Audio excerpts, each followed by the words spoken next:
Welcome to the Sage Accountant Network Client Advisory Services Webinar 3 of our three-part series.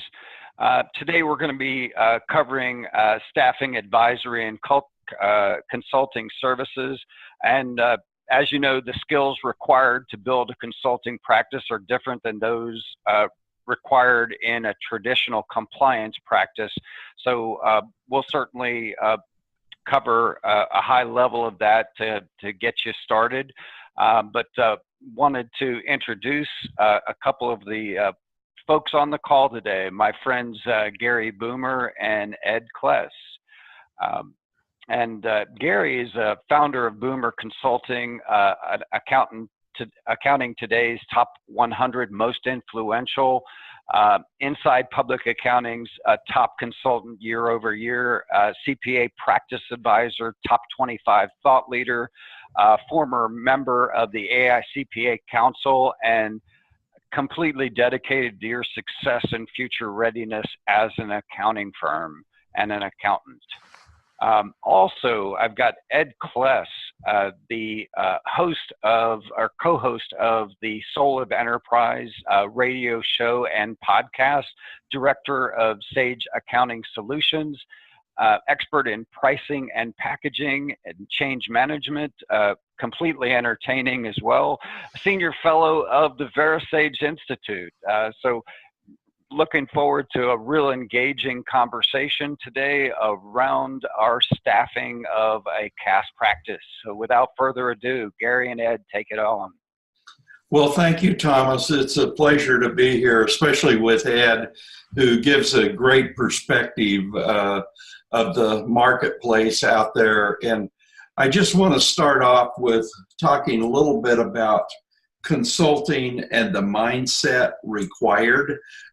Because what we're doing is moving up the continuum of value from where we have been transactionally focused to compliance focused, and now it's more on advisory and compliance services. That's where most of the larger firms and even many of the smaller firms, that's where all their growth and increase in fees are coming from.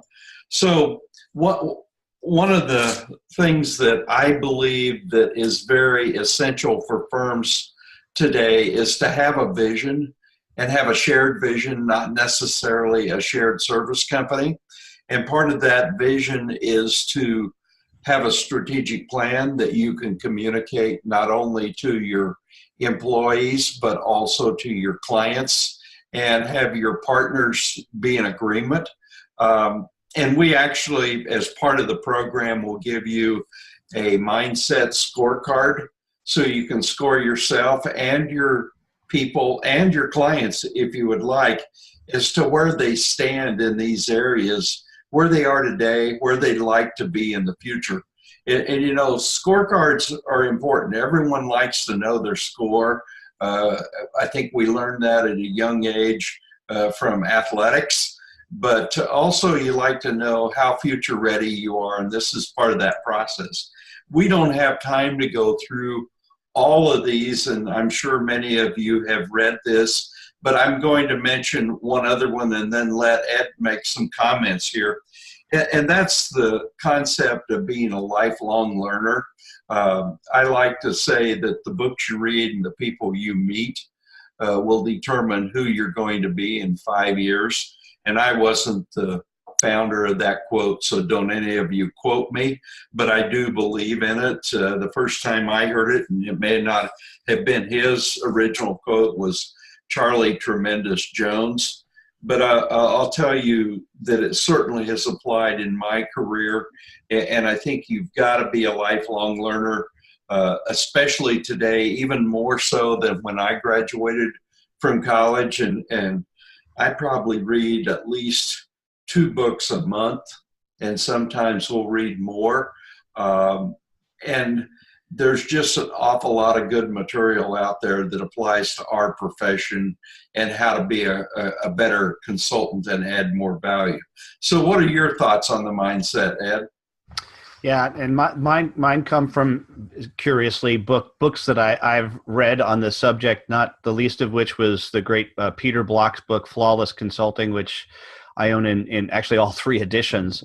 And one of the things that he really drives home is this notion that the consulting mindset, as you say here, requires us to understand that as a consultant you have some influence over an individual group or organization, but you have no direct authority to actually make the change that needs to happen.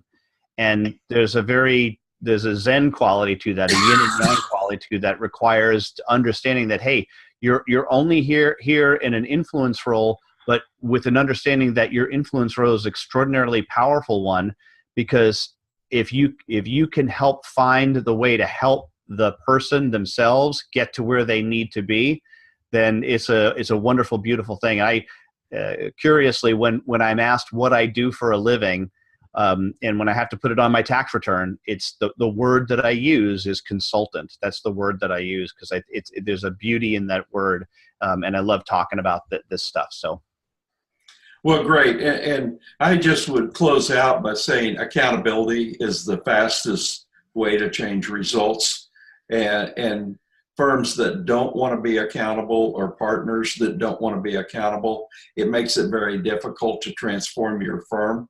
And I know some of the larger firms, I've had the managing partners say that our partners want to be led and they want to be held accountable or they wouldn't be here. And that doesn't mean that somebody's not a bad person, but I think the future is more collaboration and teamwork, not the rugged individualist. And that's part of the mindset. So I know this is about talent and skills. We'll move on because the program does get into the mindset scorecard. It also gets into talent and where you can find some of that talent. So let's look at the continuum of value real quickly from a technician standpoint, and then from what services you might offer. And when we think technician, we think accounting, tax, those kind of things. Well, we've been taught that we've got to manage our time, but maybe that isn't as important going into the future. We've got to be perfect or very accurate. We've got to be trustworthy, and we've got to know the rules. Those are all things that a technician learns. And you know, some of the services that we've been offering here are what I would call the transactional and compliance service. And that's what a technician primarily does. Ed, thoughts on that definition? yeah, and this is very much along the lines, again, you know, Peter Block's thinking on this too, is that, you know, and by the way, there's nothing wrong with technicians. We need technicians. Right. We should keep technicians around. That's great. But we probably shouldn't let them talk directly to customers on a regular basis. It's a bad idea. In fact, the way Block puts it is this. He says, look, a technician has the technical skills, but a true consultant also cares not only about the technical problem, but also cares about the emotional well-being of the person with whom they're working, right? And that to me is the shift. So that the technician is great. Let me give you a quick story that I think illustrates this, and I think we've all had this experience. You know, when you're on the phone with technical support, when you'll say something like, "Hey, our inventory report is taking 40 hours to run," and the technician will reply, "But is it correct?" Right?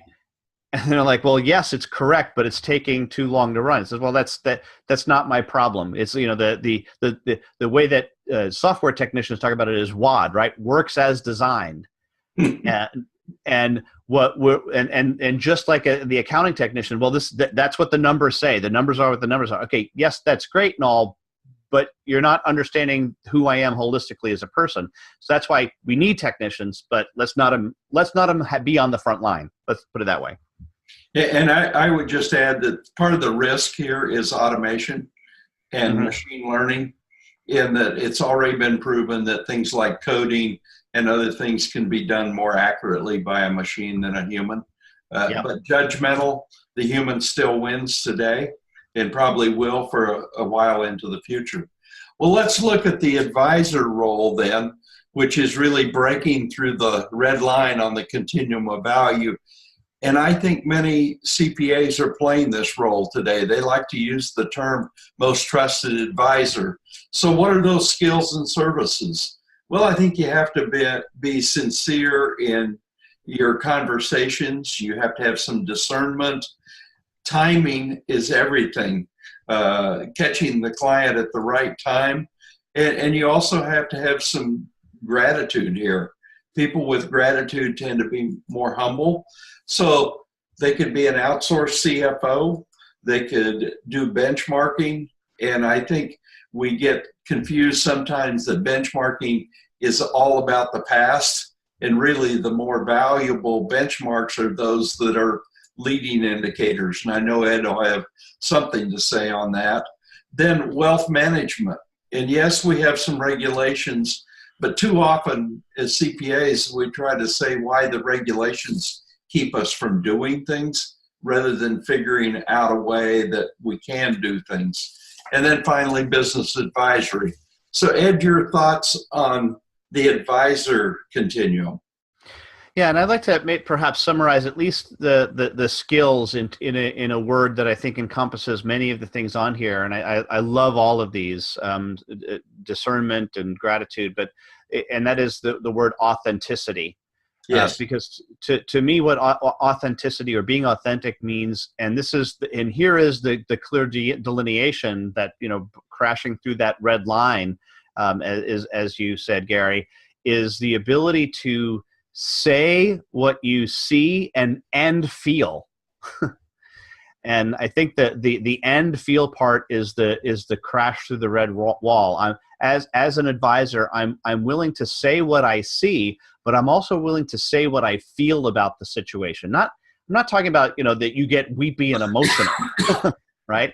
But I am saying that you're willing to say what you feel about the situation and take that risk to go one level beyond just what the strict rules of the numbers are saying, as you said in the previous slide, and understand that what people want here is your discernment about those things. Yeah, you can't just hide like a technician can behind the rules and the numbers sometimes. So we're kind of moving up this continuum of value as we go here. Let me just jump in and give you a very specific example, because I had a conversation with somebody this week about it, and it was so powerful. He was a leader of a firm who had to deliver a message based on what his technician people were telling, that this customer owed $100,000 at the tax deadline, right?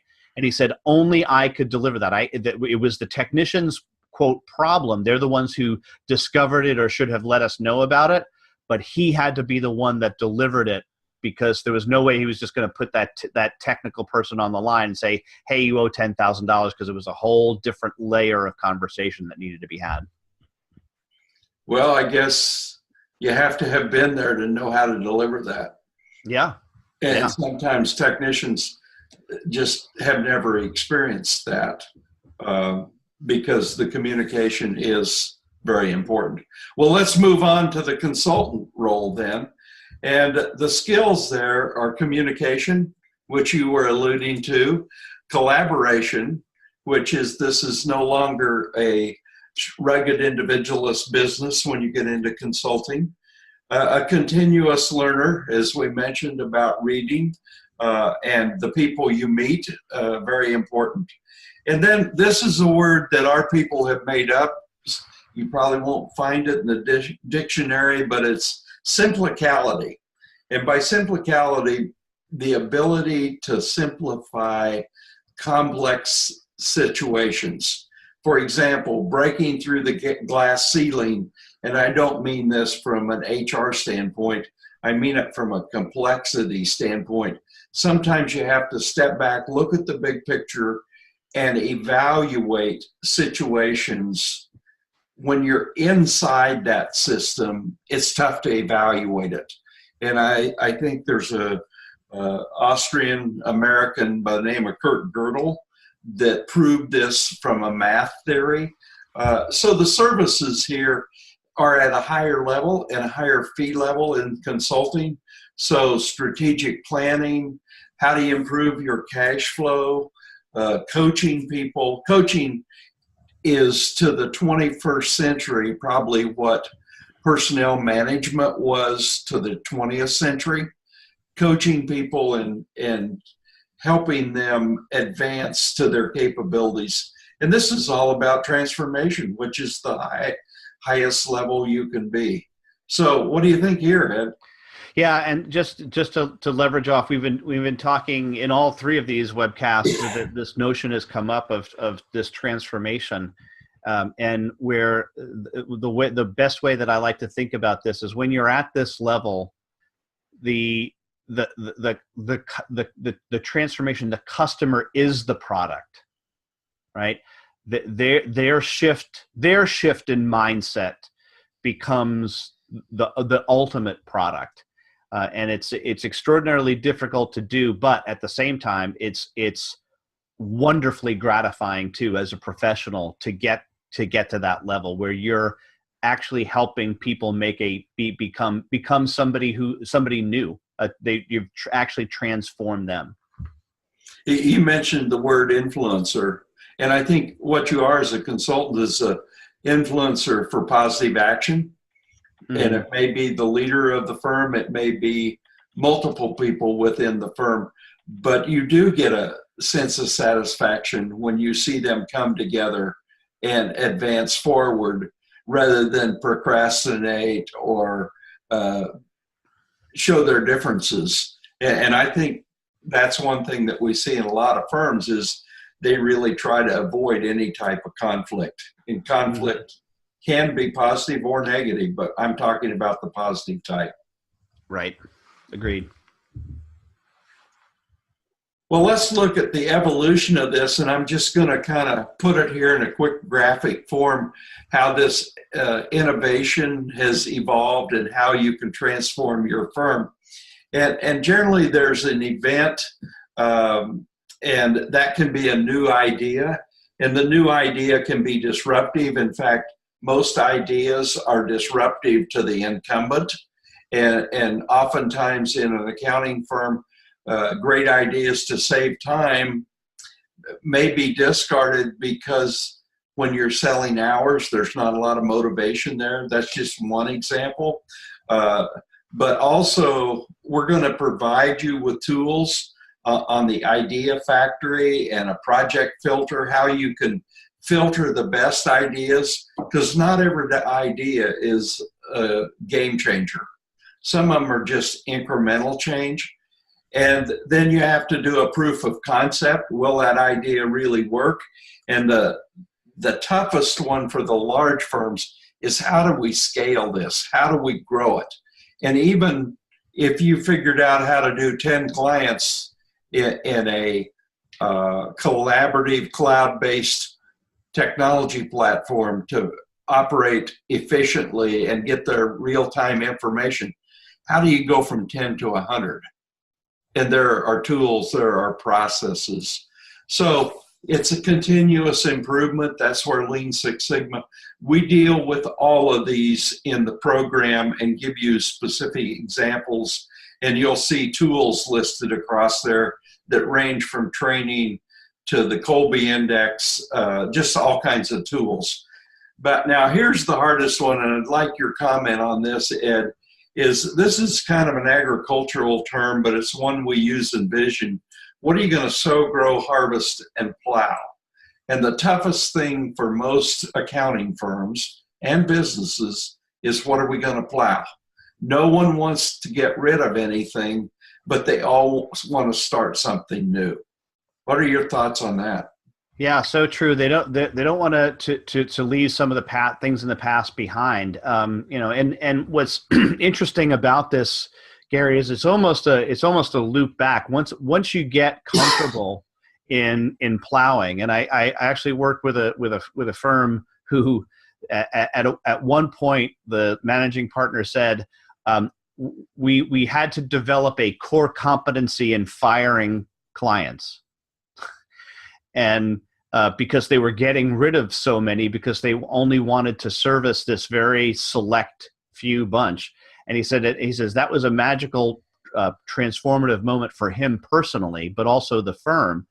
to where they got good at plowing. What is most interesting, I think, about this, Gary, is once you get to that point, is that it whips back into the sow, because what's great about after you've plowed, and this is to continue your harvest analogy, is the soil is much more rich, and what you then decide to sow, it reaps even more and more benefits, because you're very specific and targeted about it, and you're not just scattering seed all over, because at some point you're going to have to come back to this whole notion of plowing it.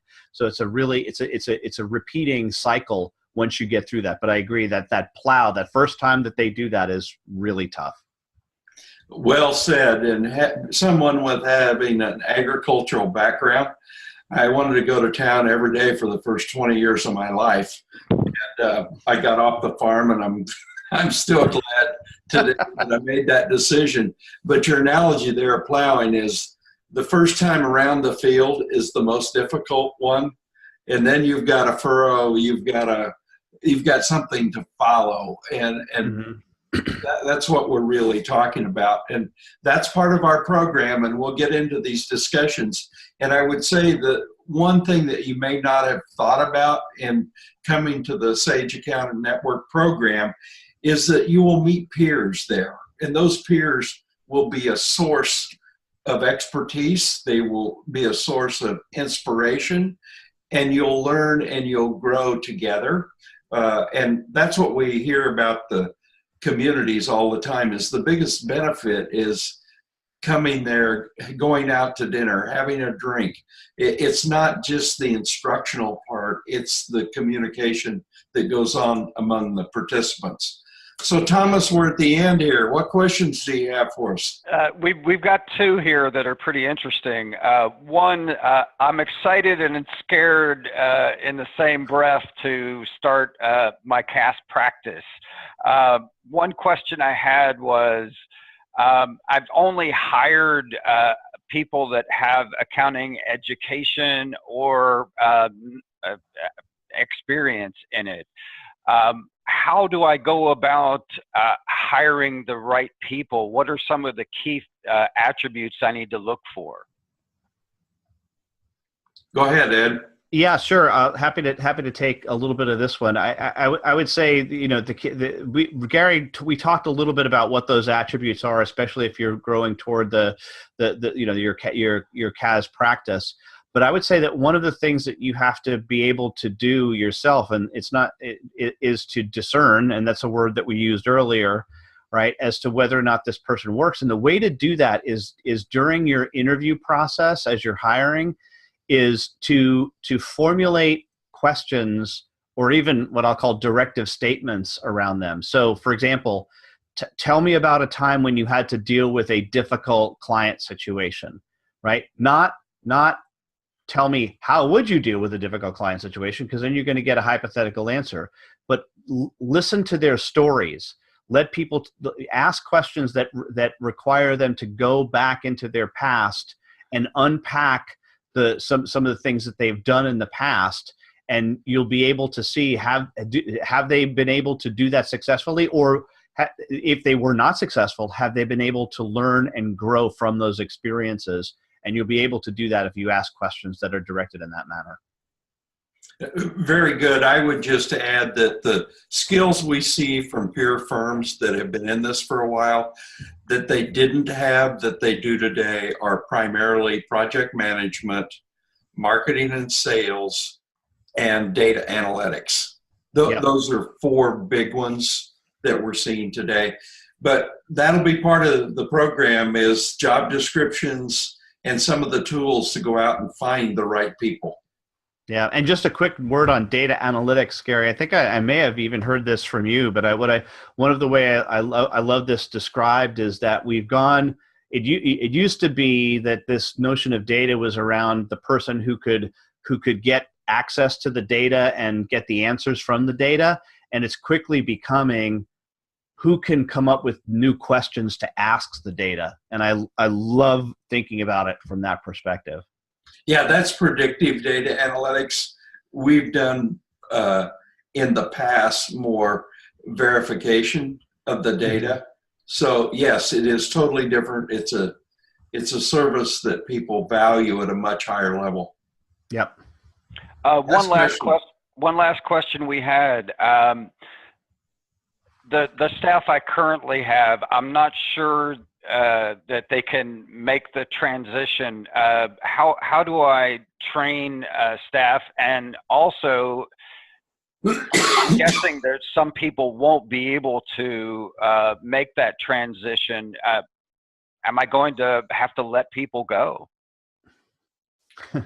Let me just say that the answer is yes, maybe, and yeah, there might be people who are unable to make this transition. But that said, I would ask you to keep in mind the possibility that they can, and that has to be something that you're open to. I think far too many people get worried about, well, they're not going to be able to make it, and they almost shut down the possibility that they can. And we have to be open to being surprised by it. Now, this is not to say that everybody will, and I think that there still might be some people who don't, and we'll have to deal with them, and we'll figure out ways to best position them for success in their particular future. But the first thing to do is don't shut down the notion that people aren't going to make it so quickly. I think there's a danger in that. Yeah, humans are very adaptable, but they also, their mindset determines how adaptable they will be. So I agree that not everyone's going to be able to be brought forward for numerous reasons, and that's okay. But I think the risk of not doing this is far greater than the risk of doing it and failing. Agreed. Well, thank you, Thomas, and thanks everyone for attending. And feel free to look at our other webinars out there and invite your friends and co-workers to take a look, because I think they'll find a lot of benefit to the webinars as well as to the program.